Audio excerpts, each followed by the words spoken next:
जय हिंद। To all my respected aspirants on behalf of Goyla classes, मैं आप सभी का स्वागत करता हूं। और जैसे कि आपको पता है, उत्तराखंड की हमारी सीरीज चल रही है करंट से रिलेटेड, और इसमें डेली आपको एक न्यूज़ दी जा रही है। और एक इसलिए दी जा रही है क्योंकि उसका जो एंगल है, उसको जो कवर किया जा रहा है, वो 360 डिग्री में किया जा रहा है। और जैसे आज भी आप देख पाएंगे कि आज 6th डे है हमारा, और आज संडे है, तो हमारे लिए कोई छुट्टी नहीं होती है, राइट। जब तक सिलेक्शन नहीं लेंगे आप लोग, तो हम लोग आपके लिए हमेशा आगे रहेंगे, राइट। देखिए, शुरू करने से पहले मैं आपको कुछ बताना चाहता हूं। तो आप स्लाइड में देख पा रहे होंगे कि ये डे 6 है हमारा, और जो आपका जो अपर और लोअर जो पीसीएस का एग्जाम होने वाला है, जैसे कि कैलेंडर ऑलरेडी जारी कर दिया गया है आयोग की तरफ से, तो हम ऑलरेडी फैमिलियर हैं कि डेट हमें पता है। फिर भी अगर डेट में कुछ पोस्टपोन भी होगा, तो पोस्टपोन कोई 1 साल का नहीं होगा, मे बी 1 महीने का हो सकता है। फिर भी हमें अपनी तैयारी पूरी रखनी है। और देखिए, आज अगर 6th डे है, तो आज ऑलरेडी आपके पास 5 न्यूज़ हो गई हैं, 5 करंट न्यूज़ हो गई है रिलेटेड टू उत्तराखंड, और उससे भी काफ़ी डेटा मैंने आपको दिया है। आज भी आप देखेंगे, आज बहुत इंटरेस्टिंग सी बात पहले मैं आपके साथ शेयर कर लूँ।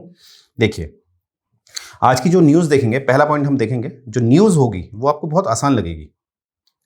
न्यूज़ काफ़ी आसान लगेगी, और उससे क्या क्वेश्चन बनेगा वो भी मैं आपको बता दूंगा। बट इस न्यूज़ से रिलेटेड एक कॉन्सेप्ट है, वो कॉन्सेप्ट आपका बहुत इंपॉर्टेंट है। वो कॉन्सेप्ट आपका बहुत इंपॉर्टेंट है। तो आज हमारे पास 2 टास्क हैं, पहला न्यूज़ और न्यूज़ से रिलेटेड दूसरा कॉन्सेप्ट, राइट। तो स्टार्ट करने से पहले तो आप ये देख सकते हैं, जैसे कि मैं हमेशा कहता हूं, रिपब्लिक डे पे भारत अपनी योग्यता प्रदर्शित करता है, दिखाता है कि हमारे पास ऐसी मिसाइल है, अग्नि 5 है, ये है, वो है, राइट। वैसे ही हम भी बताते हैं जो हमारे प्रयास हैं, जो संघर्ष है करते हैं हम आप लोगों के लिए। उसके बाद जो आप लोगों का सिलेक्शन होता है, फिर जो सिलेक्शन होता है, जब वो हमें चैट करके बताते हैं कि sir because of your team हमारा सिलेक्शन हुआ है, तो हमें बड़ी एक पावर मिलती है कि हम और अच्छा काम करें, राइट। तो यहाँ पर आप देख सकते हैं, ये महक स्वामी मैम है, मैं ऑलरेडी बता चुका हूँ। तो एसडीएम बनी, यहीं से इन्होंने जो मार्गदर्शन लिया गोयला क्लासेस से ही लिया, और आज एसडीएम बनने के बावजूद उन्होंने मार्गदर्शन नहीं छोड़ा, और आज आईपीएस नियुक्त हैं। तो अगला नंबर आपका होना चाहिए, राइट। तो आगे बढ़ते हैं न्यूज़ पे। तो न्यूज़ आप देख पा रहे होंगे, जैसे बहुत से एस्पिरेंट्स कह रहे थे सर कोशिश करिएगा हिंदी में भी लाने की। तो देखिए, मैं हिंदी में लाया हूं आपके लिए कि ये जो न्यूज़ है, इसको देखेंगे हम। ये न्यूज़ है कि सीएम धामी ने किया राज्य स्तरीय युवा महोत्सव का शुभारंभ, ब्रांड एम्बेसडर को लेकर कही ये खास बात। अब देखिए, यहां पर क्या है, एक हमारा कीवर्ड है, देखिए। तो यहां पर आप दिखेगा युवा महोत्सव दिख रहा होगा आपको, और यहां पर जो न्यूज़ है, इसमें क्या किया जा रहा है कि जो मंगल दल है, मंगल दल, उसका जो इनको एक तरह का मैं कहूंगा कि वेतन दिया जाता था, वो 4000 था, अब उसे बढ़ाकर 5000 कर दिया है, ठीक है। तो यहाँ पर क्या है, जैसे मैं आगे पहले मैं आपको एक क्लियर कर दूं। जैसे यहाँ पर आप देख पा रहे होंगे, ये एक ऑफिशियल लेटर है, जैसे कि आप देख पा रहे होंगे, प्रेषक सेवा में।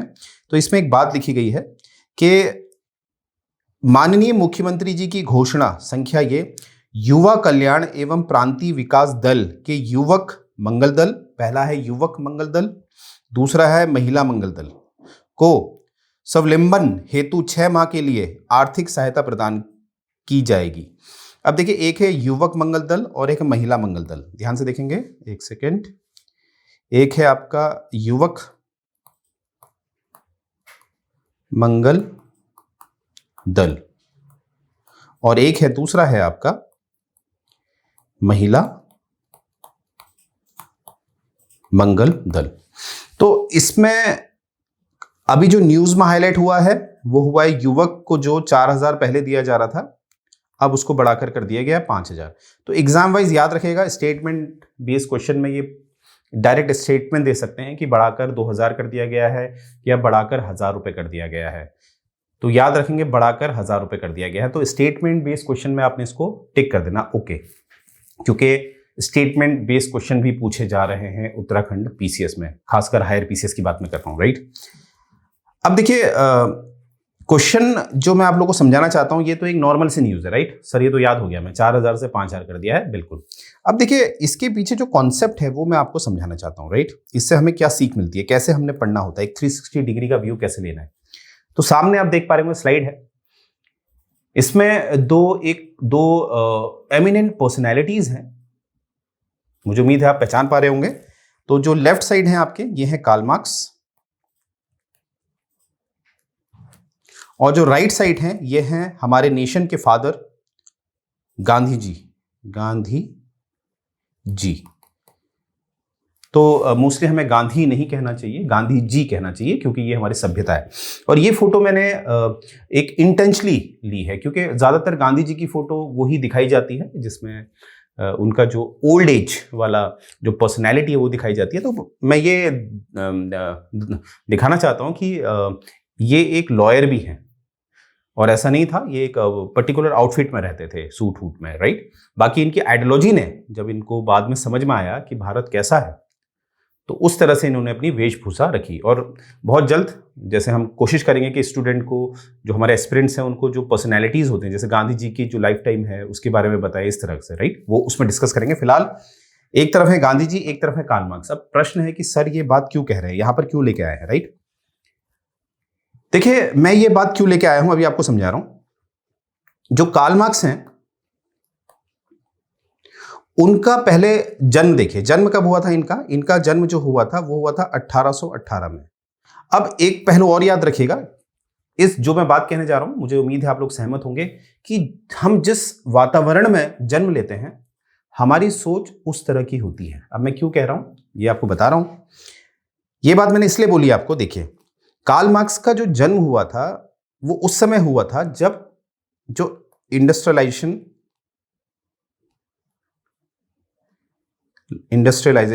जो शुरू हुआ था, यानी कि बड़ी बड़ी इंडस्ट्रीज बन रही थी। और जब इंडस्ट्रीज जो बनी थी वो आपकी जो लेट 18th सेंचुरी में बनी थी, जब 18वीं शताब्दी समाप्त होने की कगार पे थी, तो इंडस्ट्रियलाइजेशन आया। और ये इंडस्ट्रियलाइजेशन कहाँ आया, ब्रिटेन में। शुरुआत इसकी ब्रिटेन से हुई है। देखिए बहुत डेटा आपको मिल रहा है जो आपके वर्ल्ड हिस्ट्री में काम आने वाला है, और जो लोग पॉलिटिकल साइंस लेना चाहते हैं वहां भी आपको काफी डेटा मिलने वाला है इसका, राइट। तो देखिए लेट 18th सेंचुरी का मतलब क्या हुआ, क्योंकि मुझे पता है कुछ एक्सपीरियंस ऐसे हैं जो एकदम बिगनर हैं, तो उनको भी मुझे कवर करना है। 18th सेंचुरी का मतलब होता है जो 1701 से शुरू हो रहा है लगभग 1799, इसको कहते हैं 18th सेंचुरी। और 18th सेंचुरी का जो लेट 18th सेंचुरी की बात की जा रही है वो लगभग मैं कह रहा हूं 1760 से आगे का समय। तो यहां से कहीं ना कहीं हमारा इंडस्ट्रियलाइजेशन शुरू हुआ। और यानी कि हम ये भी कह सकते हैं, इतना डेटा समझ के हम एक बात समझ चुके हैं कि जो कार्ल मार्क्स पैदा हुए हैं 1818 में, तो लगभग 50 साल हो चुके हैं इंडस्ट्रियलाइजेशन को, 50 साल हो चुके हैं। कितने हो गए हैं, 50 वर्ष। तो यानी कि तब तक समाज दो वर्गों में विभाजित हो चुका था, दो वर्गों में विभाजित हो गया था। एक थे मालिक, जो फैक्ट्री के मालिक हुआ करते थे, एक होते थे, इनको मैं यहां पर लिख देता हूं, जो वर्कर्स होते थे। अब देखिए यहां पर मालिक को जिस शब्द का टेक्निकली इस्तेमाल किया जाता है वो किया जाता है बोर्गियोसिस, BORGEOSSIE, मालिक के लिए बोर्गियोसी। और जो वर्कर्स हैं वो कहलाते थे प्रोलेटेरिएट। अब ये आप डेटा थोड़ा याद रखिएगा, क्योंकि टेक्निकल जब आप मेंस में लिखते हैं तो ज्यादा मार्क्स मिलते हैं। तो देखिए वर्ग विभाजित हो चुका था, मालिक और जो फैक्ट्री का मालिक है वो कहलाएगा बोर्गियोसी, और जो काम करते थे वो कहलाते थे प्रोलिटेरिएट। अब होता क्या था, ध्यान से देखेंगे कि शोषण होता था इस क्लास का, वो आज भी दिखता है। जैसे आप सेटकुल साइड जो होता है, जैसे आपके उधम सिंह नगर जो रुद्रपुर है, वहां पर आप सेटकुल में अगर आप में से किसी ने जॉब करी है या आपका कोई मित्र है जिसने जॉब करी है, पूछिएगा कितना शोषण होता है। बहुत लंबी ड्यूटी कराते हैं इनकी, राइट।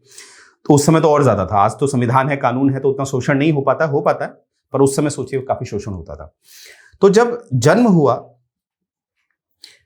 कार्ल मार्क्स का तो स्थिति ये थी। इसीलिए कार्ल मार्क्स हमेशा किसकी बात करता था, जिनका शोषण हो रहा है उनके पक्ष की बात करता था, यानी कि प्रोलेटेरिएट की पक्ष की बात करता था। और जो बोर्गियोसी थे, यानी कि जो मालिक लोग थे, उनके विरुद्ध बात करता था। ठीक है, देखिए बहुत आसान शब्दों में आपको समझाने की कोशिश कर रहा हूं। अब जो मालिक होते थे इनको हम कैपिटलिस्ट वाली आइडियोलॉजी में रखते हैं। ठीक है, यानी कि ये जो कार्ल मार्क्स है ये किसके विरुद्ध था?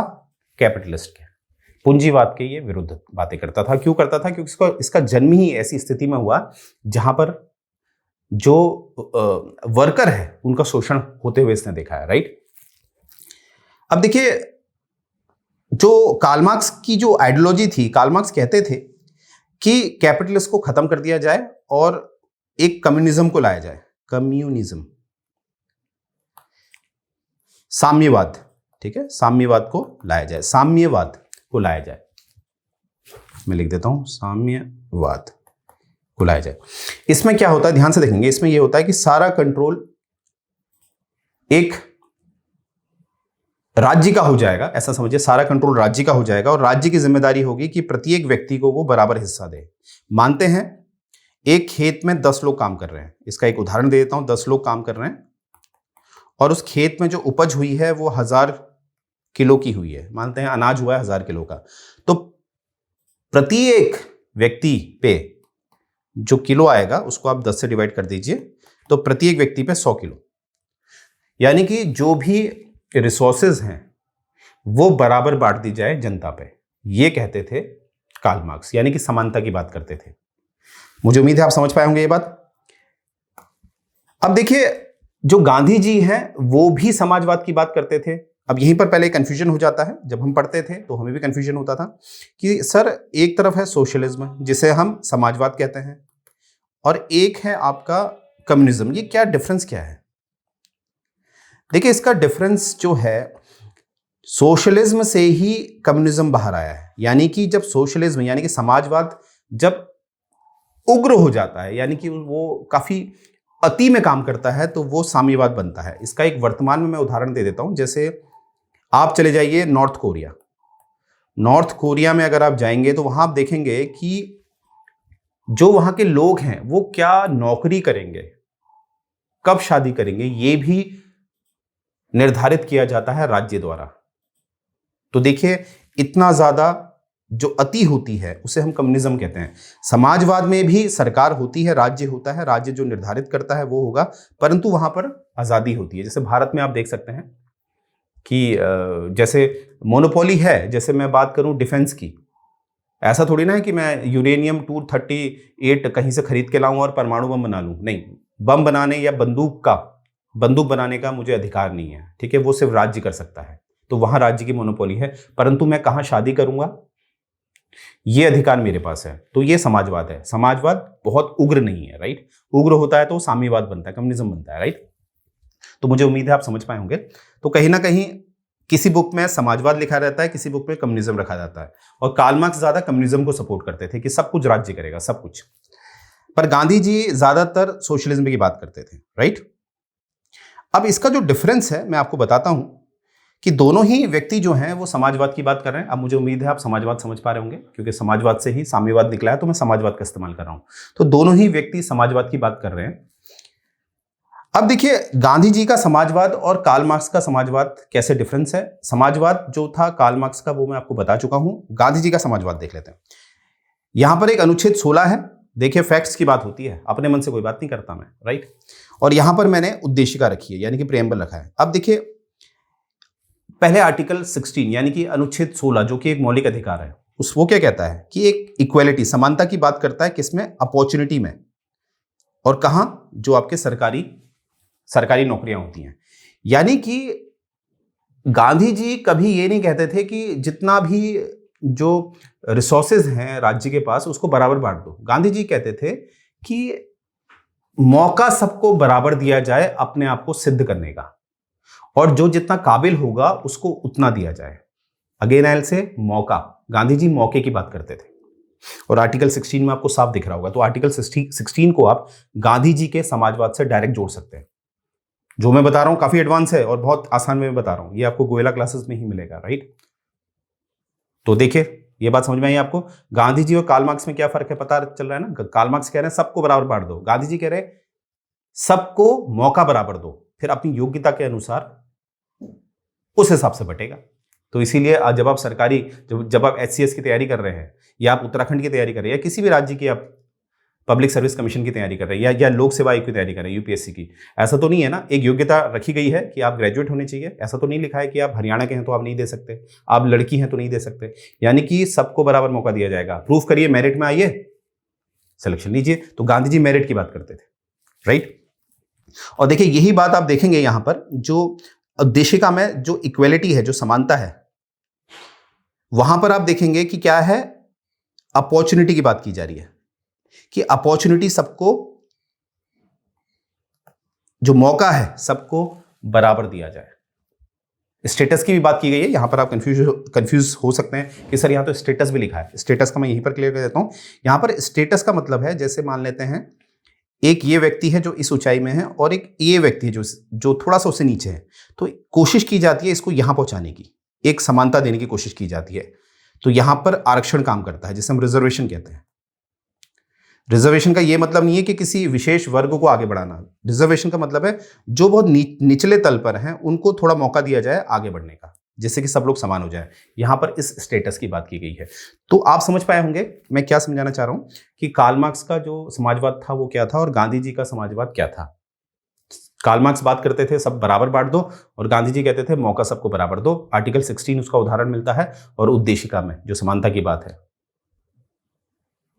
अब देखिए ये जो मैंने आपको बातें बताई हैं, इसी में देखिए अब एक प्रश्न बनता है कि जब आप उद्देशिका देखते हैं तो उसमें 42वां जो संशोधन हुआ था 1976 में ड्यूरिंग इमरजेंसी, ये शब्द जोड़ा गया।